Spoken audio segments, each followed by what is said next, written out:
একদিন বনে একটা বাঘ আর একটা শিয়াল বসে গল্প করছিল। বাঘ বলল, আমার মতো শক্তিশালী আর সাহসী জন্তু আর নেই। আমি বনের রাজা।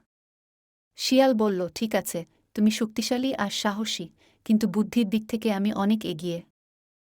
শিয়াল তখন বাঘকে একটি চ্যালেঞ্জ দিল। সে বলল, আসো, আমরা দেখাই কে বেশি বুদ্ধিমান। তোমার সাহস আর শক্তি দিয়ে তুমি যা পারো, আমি আমার বুদ্ধি দিয়ে তার চেয়ে ভালো কিছু করব। বাঘ জিজ্ঞেস করল, কিভাবে তুমি বলতে পারো যে তুমি বেশি বুদ্ধিমান? বাঘ রাজি হয়ে গেল। শিয়াল একটি কৌশল বের করল। সে বলল, তুমি আমাকে ধরার চেষ্টা করো, আর আমি দেখব কিভাবে তোমার থেকে পালাতে পারি। বাঘ শিয়ালকে ধরতে চেষ্টা করল, কিন্তু শিয়াল তার বুদ্ধি দিয়ে বাঘকে ফাঁকি দিয়ে বারবার পালিয়ে গেল।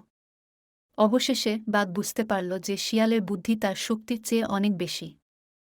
বাঘ বলল, তুমি ঠিকই বলেছ। শক্তি থাকলেও বুদ্ধি না থাকলে কিছুই করা যায় না। তুমি সত্যিই বুদ্ধিমান। এই গল্প থেকে আমরা শিখি যে শুধু শক্তি বা সাহস থাকলেই চলে না, বুদ্ধিও থাকতে হবে।